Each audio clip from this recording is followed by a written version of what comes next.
জ্বর এসেছিল রাতে, আমি ওর কাছে ঘুমিয়েছিলাম।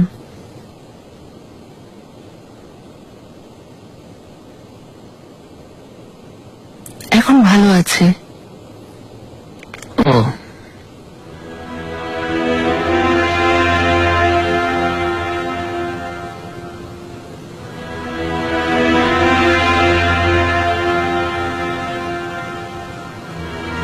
তুমি কখন এসেছ? শব্দ পাইনি। কোথায় ছিলে?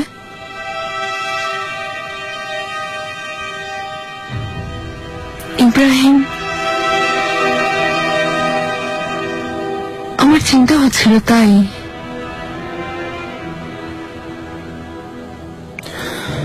ইউব সুলতানের কবরস্থানে গিয়েছিলাম।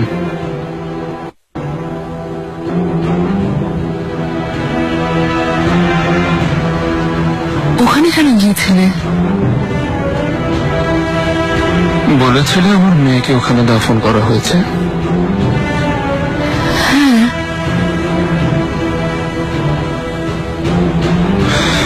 খবরটা পেয়েছি। ওখানে আব্দুল্লাহর মেয়ে নিগার লেখা ছিল। এরপর আমি খুঁড়তে বললাম।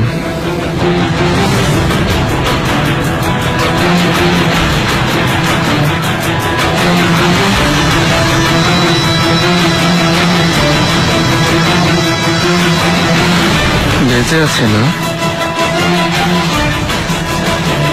মেয়ে বেঁচে আছে। ইব্রাহিম, তুমি সব কি বলছো? একদম মিথ্যা কথা বলবে না। একটাও মিথ্যা কথা বলবে না তুমি।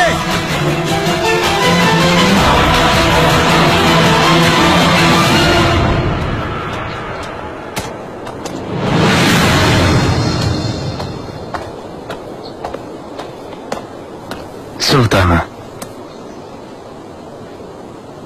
এই বিয়েতে কোনো বাধা দেব না রুস্তম আগা। নিগারকে বিয়ে করবে। জি, আপনি যা বলবেন তাই হবে সুলতানা, কিন্তু এটা আমার সম্মানের প্রশ্ন। ইব্রাহিম পাশার সাথে নিগারের সম্পর্কের কথা সবাই জানে। সবাই আমাকে কি বলবে? ওদের বলতে দাও, সময় মতো চুপ হয়ে যাবে। ওর বাচ্চাও এখনো বেঁচে আছে। পাশাকে আমি বলেছি ফিরোজকে পাঠিয়ে মেয়েকে নিয়ে যাবে। আজ নয় কাল তিনি বাধ্য হবেন। ইব্রাহিম পাশার চারিদিকে খোঁজ লাগিয়ে বের করে ফেলবেন। আমি ওকে এমন জায়গায় লুকিয়েছি যে কেউ ধরতে পারবে না। হেরে মেয়ে। যাই হোক, শাহজাদা মুস্তাফার কোন খবর পেয়েছ? এখনো পাইনি সুলতানা। আমি তার সব খবর জানতে চাই। ওর ভুলগুলো বের করতে হবে। ইব্রাহিম পাশা থাকা অবস্থায় এটা সম্ভব না সুলতানা। শাহজাদা মুস্তাফা নদী হলে ইব্রাহিম পাশা হলেন বিশাল সমুদ্র। সমুদ্রে পানি না থাকলে নদী শুকিয়ে যায়। জানলে কিভাবে? কে বলেছে তোমাকে যে তুমি সেখানে কবর খুঁড়তে চলে গেলে?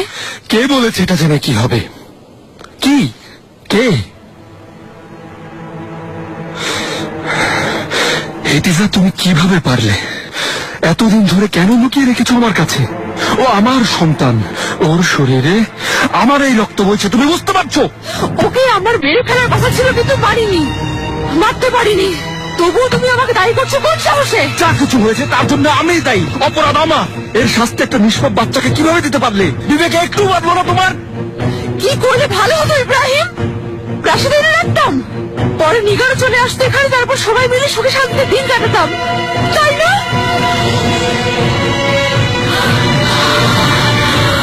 কখনো আমাকে দোষ দেবে না।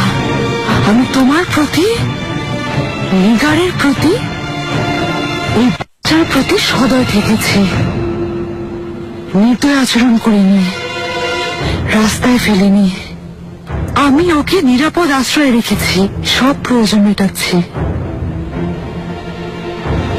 যদি এতই দেখতে ইচ্ছা হয়, ঠিকানা দিচ্ছি, দেখে এসো।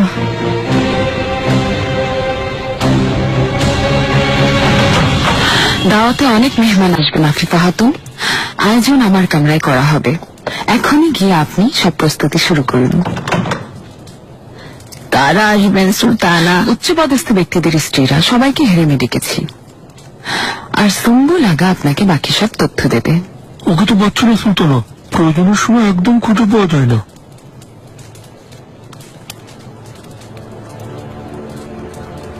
হেতিজা সুলতানকে দাওয়াত পাঠাবো? না, নীলিমা ছাড়া আর কাউকে সামনে দেখতে চাই না আমি।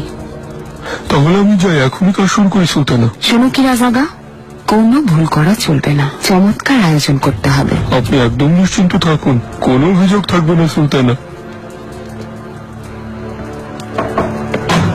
অপরাধ ক্ষমা করবেন সুলতানা। কোন উপলক্ষে দাওয়াত করছেন? আল্লাহর ইচ্ছায় আমি একটা ওয়াকফ গঠনের কাজ শুরু করব। আপনি দীর্ঘজীবী হন সুলতানা। আমিন আমিন।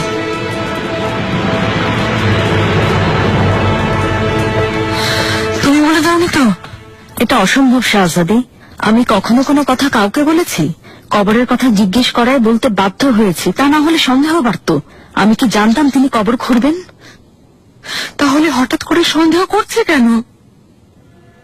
জানি না শাহজাদি, এখন যেহেতু জেনে ফেলেছেন, এরপর তিনি কি করবেন তা নিয়ে ভাবুন।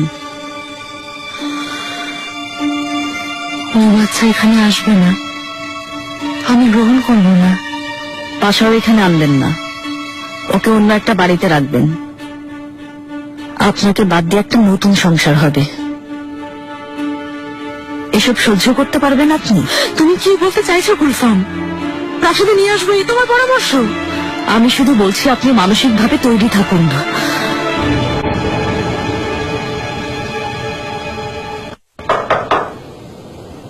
এসো পাশা। বলো। হেতিজা সুলতানের দেয়া ঠিকানায় খোঁজ করেছি পাশা, কেউ নেই সেখানে।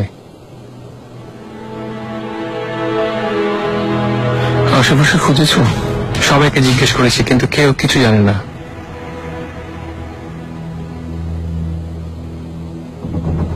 হররম সুলতানের অনেক খামার বাড়ি আছে, নিশ্চয়ই কোনো একটাতে লুকিয়ে রেখেছেন। সব জায়গায় খোঁজ লাগাও। আদেশ দিয়েছি পাশা, আমরা খুঁজে বের করবই। এসো। মহামান্য পাশা আমাকে ডেকেছিলেন।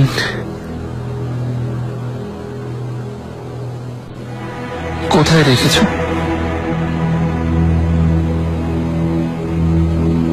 ক্ষমা করবেন পাশা, কার কথা বলছেন? তোমরা একজন ওজিরে আজমের মেয়েকে গুম করেছো, আটকে রেখেছো। হ্যাঁ,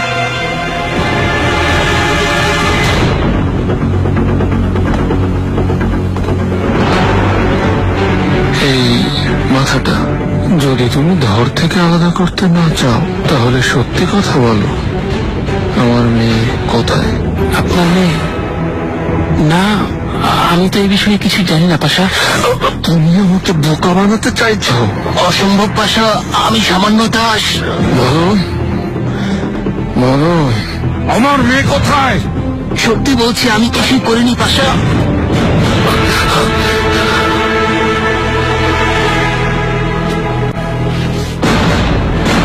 ইব্রাহিম পাশা, সুন্দর করে হেরে যাও।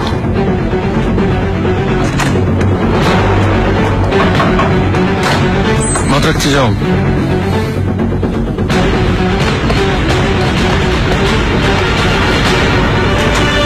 একটা প্রস্তাব দিয়েছিলাম, কিন্তু এখন তার উত্তর পাইনি, তাই জানতে এলাম।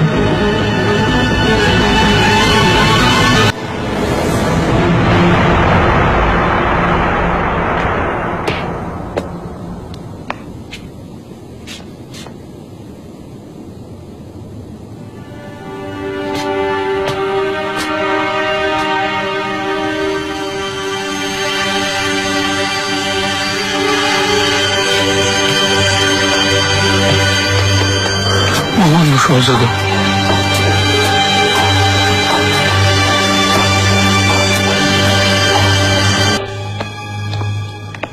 জুমরুত আগা, বলুন ফিরোজা খাতুন। কোথায় যাচ্ছ তুমি? মেহরিমা সুলতানের কামরায় যাচ্ছি। তিনি আমাকে ডেকেছিলেন। আর হাতে ওটা কি?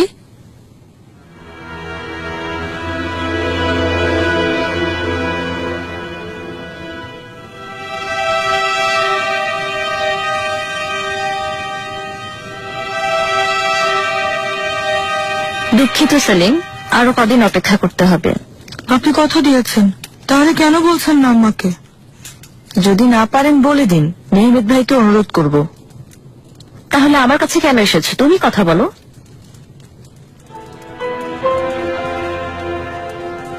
আমি চাইলেই তোমাদের কামরার ব্যবস্থা করতে পারি, কিন্তু তা করব না। তোমরা দুজন খুব অবাধ্য, সারাক্ষণ ঝগড়া করো। আলাদা থাকলে ঝগড়া হবে না? হ্যাঁ, সারাদিন ওর চেহারা দেখতে দেখতে বিরক্ত হয়ে গেল। বায়াজিদ, সেলিম, কামরায় যাও। কিন্তু কামরায় যেতে বলেছি।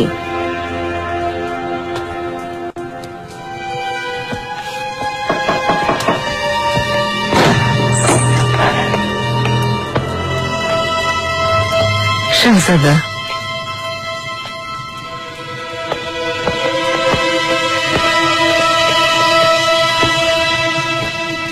ফিরোজে, তোমার এত সাহস? এখনই বেরিয়ে যাও। শাহজাদি, আপনার সময় নষ্ট করব না।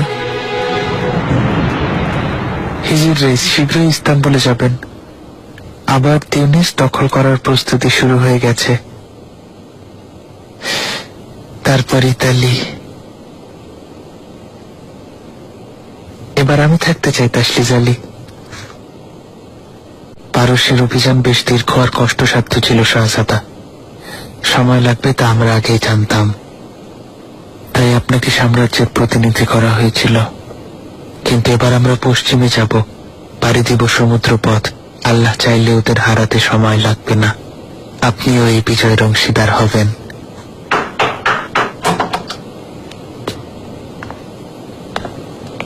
মহামান্য শাহজাদা, মাহিতেভরান সুলতান এসেছেন। আসতে দাও।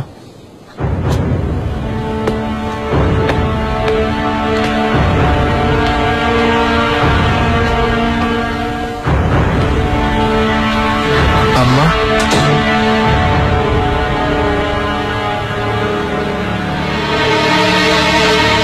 অনুমতি দিন।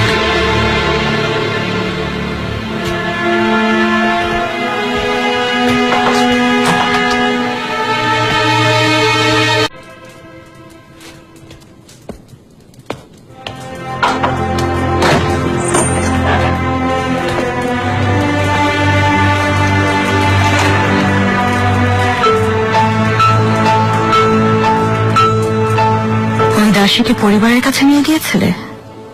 জি।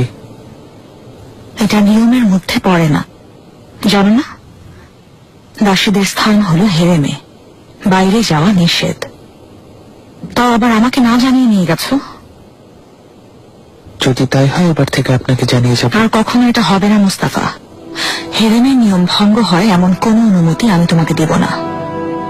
খাসবাদী হিসেবে ওই দাসীর একটা মূল্যায়ন অবশ্যই আছে, সেই হিসেবে সব সুবিধাও সে পেয়েছে। এর বেশি কিছু হবে না। রেগে যাচ্ছেন কেন আম্মা? মুস্তাফা, ওই মেয়ের এখানে থাকা একদম ঠিক না। ওর পরিবার আছে, ও কৃতদাসী না। হতে পারে কদিন পরে বিয়ে করতে বলবে তোমাকে।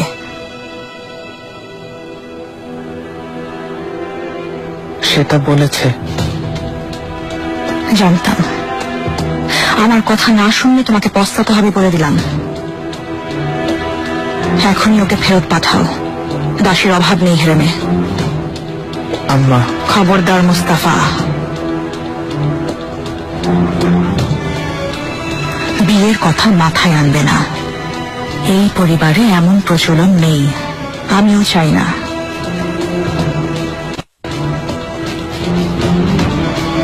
ভালো করে ভাবো, জাহাপনা আসার আগে এই ঝামেলা মিটিয়ে ফেলো।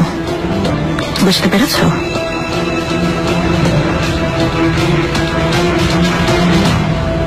কোথায় গিয়েছিলে? আমার পরিবারকে দেখতে। আমাকে শাহজাদা নিরাশ করেননি, ঘুরতে নিয়ে গেছেন। এটা তোমাদের জন্য। ফাতমা খাতুন, কামরায় যাও। মাহিদেবরান সুলতানের আদেশ। এই মেয়েকে সহ্য হচ্ছে না ফিদান। খবরদার বোকামি করো না। শাহজাদার জন্মের পর তুমি সুলতানা হবে। আমিও তাই ভাবছি। হুররাম সুলতান যখন এসেছিলেন মাহিদেবরান সুলতানেরও তখন শাহজাদা ছিল। কিন্তু কি হলো? নিজেকে কার সাথে তুলনা করছো তুমি? শাহজাদা শুধু সন্তানের জন্য তোমাকে কাছে রেখেছেন। ফিদান, ভুল বললাম? তোমার কি ধারণা তিনি তোমাকে ভালোবাসেন? মাথা ঠিক রাখো, ভুলেও শাহজাদার পথে বাধা হতে যেও না।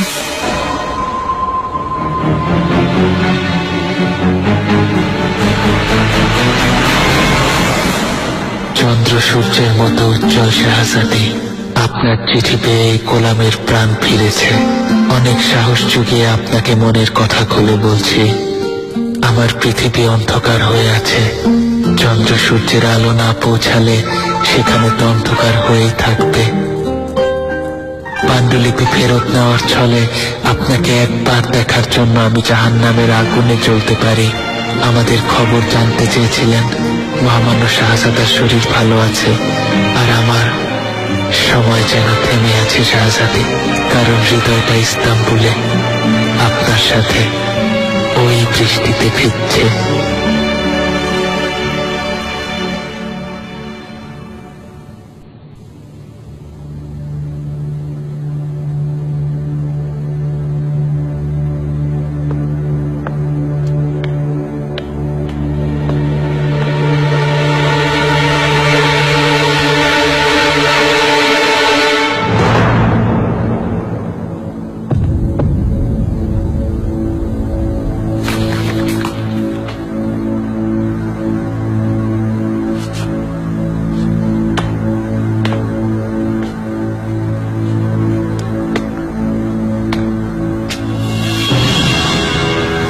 তুমি কাল মেয়ে এখানে কি করছো?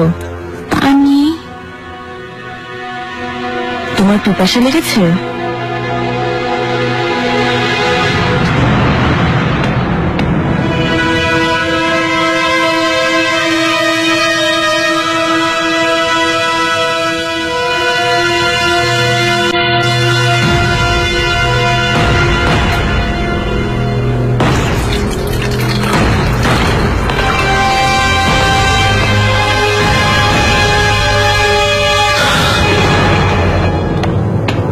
আগা, এটা কার মেয়ে? ওই দাসীদের হোজা আহমেদ এফেন্দির মেয়ে। তার স্ত্রী অসুস্থ, আর বাচ্চাটাকে দেখার মতো কেউ নেই। নিষেধ করেছিলাম, আমি বললাম সম্ভব না। বেচারা একেবারেই অপারগ। আমাকে অনুরোধ করলেন, নিগার দয়া করে তুমি কাউকে বলো না।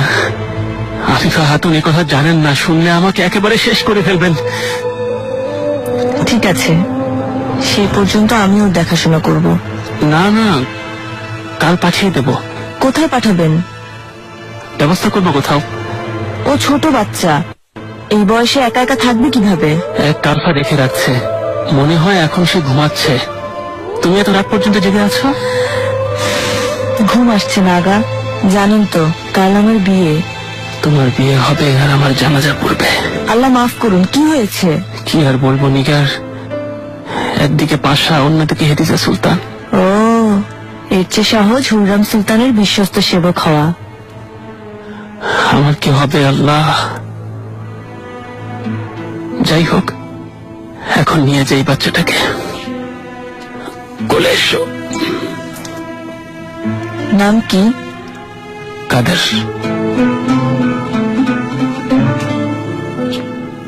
এখন ঘুমিয়ে পড়ো কাদার, আম্মা চলে আসবেন।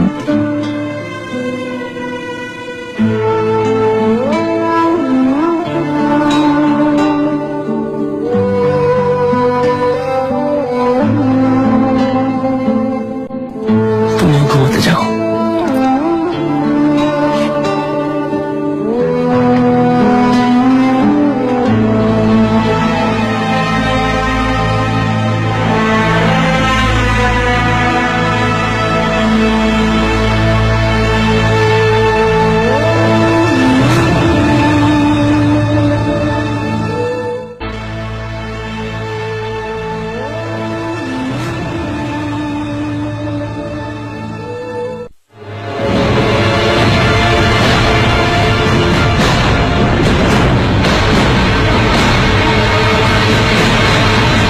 উজিরে আজম মহামান্য ইব্রাহিম পাশা।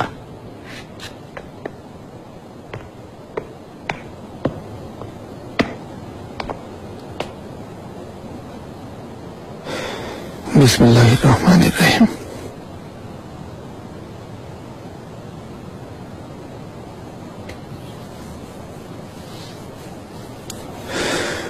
রহমান ও রহিম পবিত্র আল্লাহর নামে আজকের সভা শুরু করছি।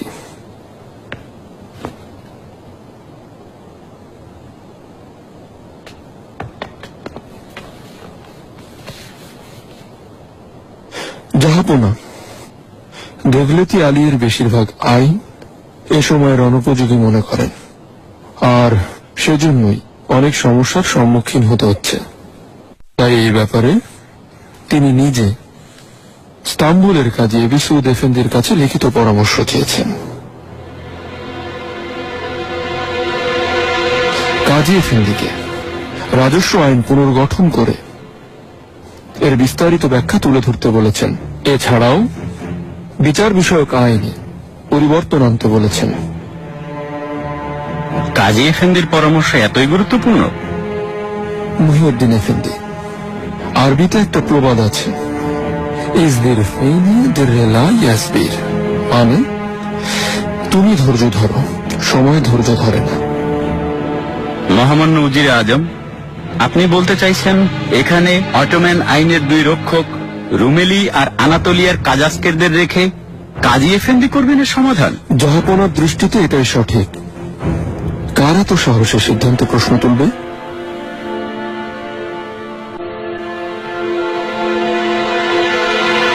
উজির আস পাশার বেগম আয়েশা খাতুন।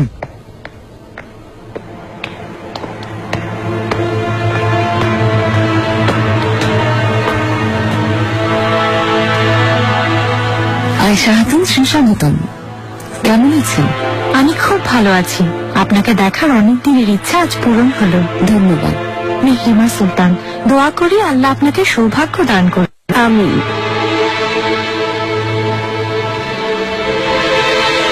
উজির মুস্তাফা পাশার বেগম হানিম খাতুন।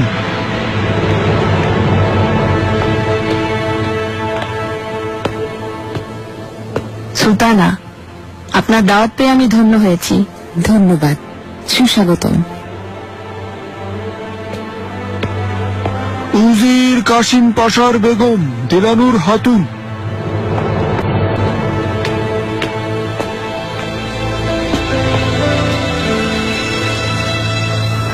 সুস্বাগতম। শেখুল ইসলাম সাদুল্লাহ সাদি এফেন্দির বেগম গুলিস্তান খাতুন।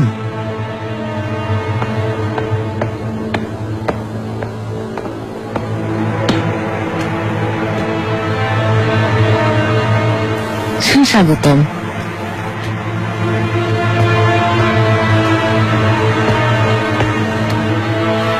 সুলতানা, নিগারের কাছে যেতে হবে। জানেন তো আজ ওর বিয়ে। ঠিক আছে, আপনি যান। আফিফা খাতুন।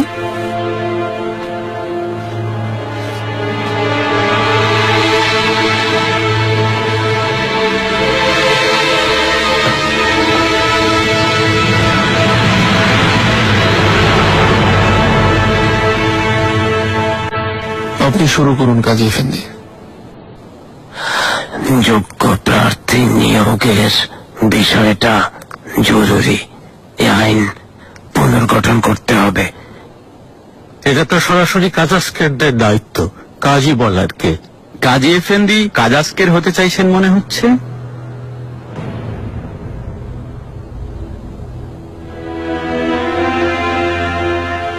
প্রথমত নিয়োগের মানদণ্ড নির্ধারণ করে নিয়োগ প্রার্থী, কাজী এবং শিক্ষকদের উপযুক্ত পদে নিয়োগ দিতে হবে। এসব কেমন কথা কাজী এফেন্দি? আমরা কি অবিচার করেছি? আমরা তো উপযুক্ত প্রার্থীকেই নির্বাচন করেছি। আপনি সীমা ছাড়িয়ে যাচ্ছেন। আমি আমার সীমা জানি কাজাস্কের এফেন্দি, ঠিক যেমন আপনি জানেন কোথায় গিয়ে থামবেন।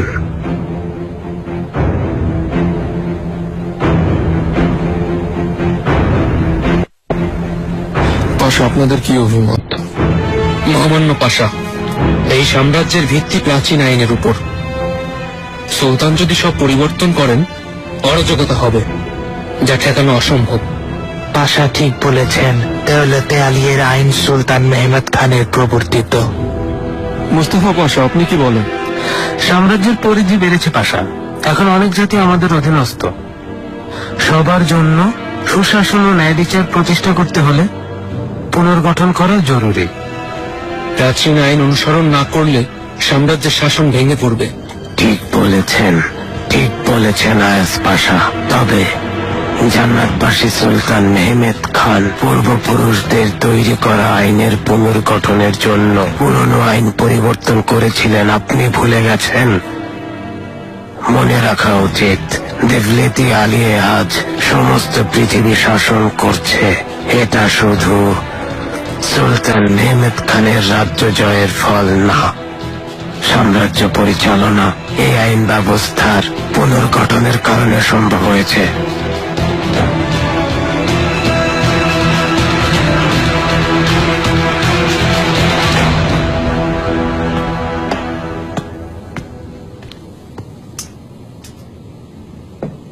কেন ডেকেছেন? আপনি কিছু জানেন? না, আমি কিছু জানি না। সুন্দর দেখতে, সত্যি। সবাই বলে জাহাপনাকে জাদু করেছেন। আপনার কি মনে হয়? হ্যাঁ, দেখেও তাই মনে হয়। বেগম সুলতানা মারা গেছেন, আবার মাহিদেবরান সুলতান ও মানিসা চলে গেছেন। ময়দান তো একেবারে ফাঁকা। আসতে বলো। আমিন। আপনারা বসুন, শুরু করুন। আম্মা, আমার থাকা কি খুব জরুরি? কেমন অস্বস্তি লাগছে। অনুমতি দিলে আমি বাগানে যেতে চাই। তোমার এসব শিখে রাখা উচিত নীলিমা। তুমি হলো এই পৃথিবীর বাচ্চার একমাত্র মেয়ে। তোমার বাগানে ঘোরার দিন শেষ।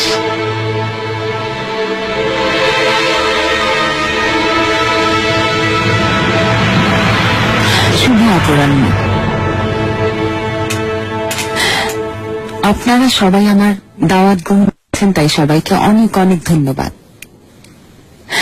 নিশ্চয়ই এই দাওয়াতের উপলক্ষ জানার জন্য আপনারা অপেক্ষা করছেন। আমার নামে একটা ওয়াকফ গঠন করব। এই ওয়াকফ বঞ্চিতদের সাহায্য এবং দুস্থদের সহায়তার জন্য কাজ করে যাবে।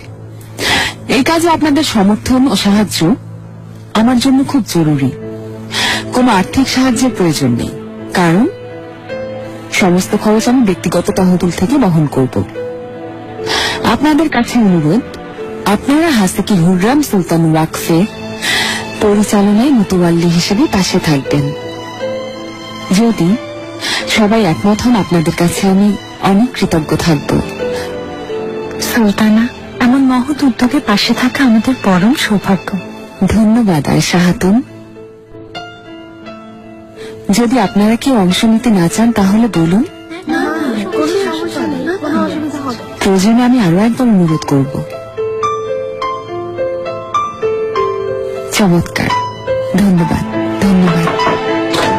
মাননীয়া হেদিজা সুলতান,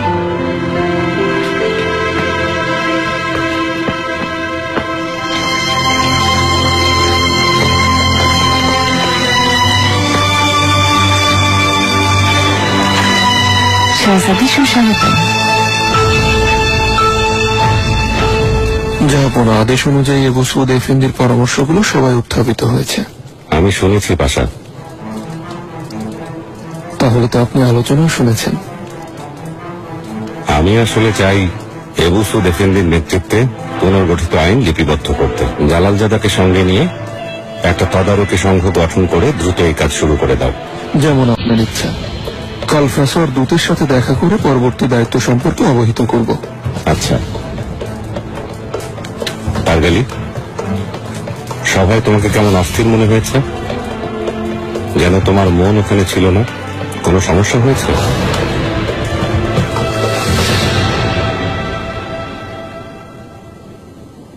কি ব্যাপার হুররাম, নিজেকে বেগম সুলতানে ঘোষণা করেছ?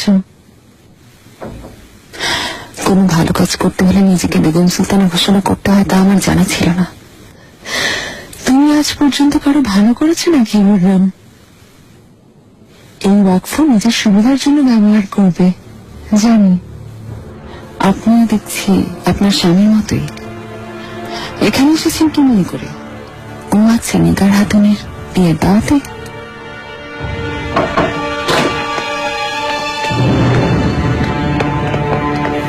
নাম নিতে না নিতেই এসে গেছে।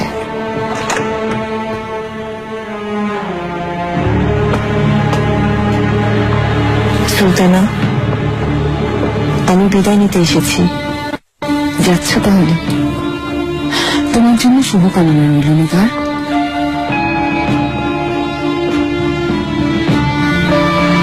আমি কিছু উপহার পাঠিয়ে দিয়েছি। অনেক ধন্যবাদ সুলতানা। নিগার হাতুন অভিনন্দন। রুস্তম আগা তোমাকে ভালো রাখবে।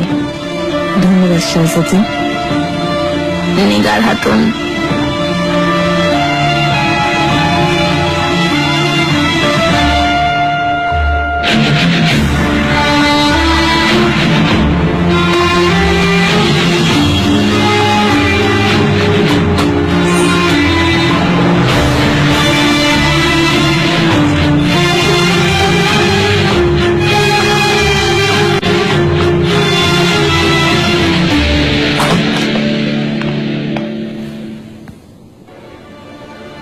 নিগার হাতুনের পক্ষ থেকে রুস্তম আগাকে স্বামী হিসেবে কবুল করেন।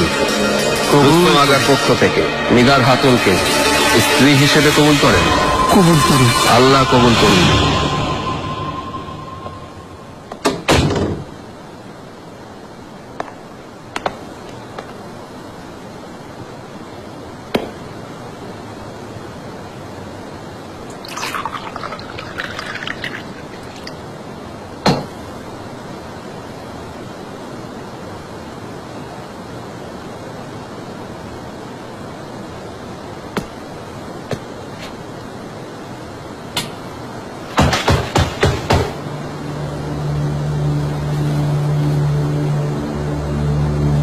মুখ ঢেকে রেখেছ কেন?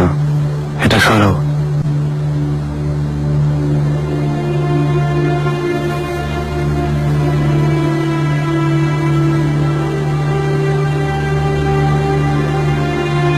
তুমি যা চেয়েছ সেটাই তো হয়েছে। এখন কি করবে? যখন ইচ্ছে আমাকে তালাক দিতে পারেন, অমত করবো না। তুমি এটাই চাও?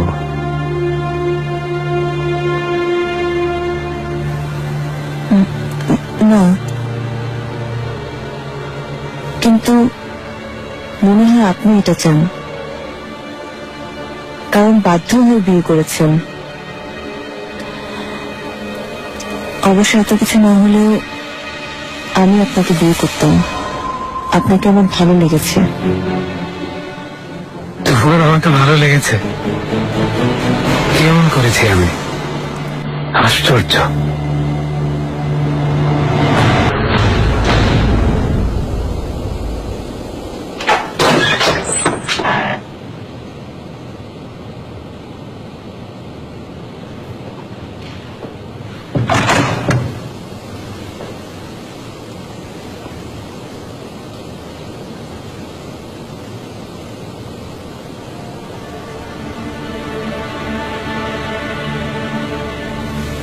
তুমি কি ভাবছো ইব্রাহিম?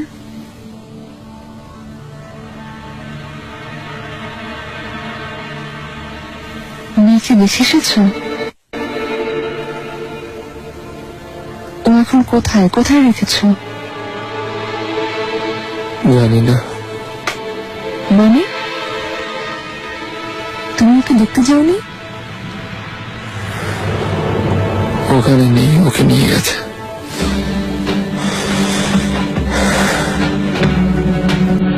ইস্তাম্বুলের সব জায়গায় খুঁজেছি, তবু ওকে পাইনি। এসব কি বলছো ইব্রাহিম? কে নিয়ে গেছে?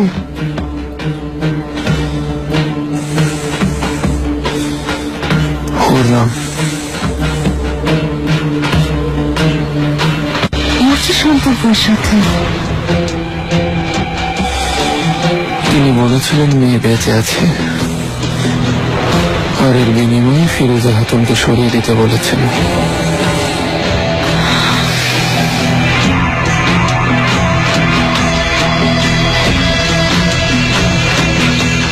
তুমি এ কাজ করবে না।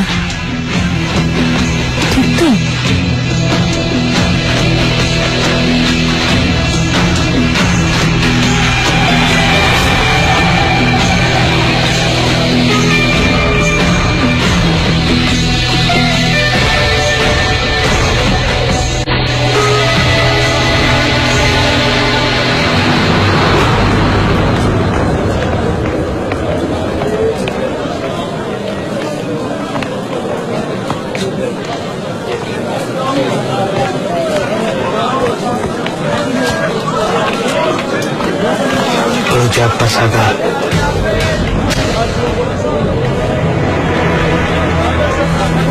জেনার পরিবারকে ভয় দেখিয়েছে শাহজাদা।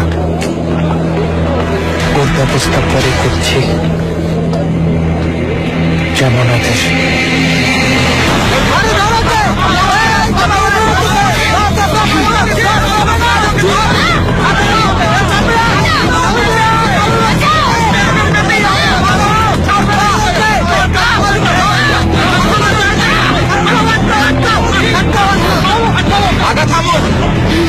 কি করছেন? ও চোর জনাব, আমরা অতিষ্ঠ হয়ে গেছি। প্রতিদিন সে চুরি করে, কোনো লজ্জা নেই। তারপরও পুরুষ হয়ে একটা নারীর গায়ে হাত তুলছেন আপনারা। কেউ কেউ আমাদের শিখাতে এসেছেন।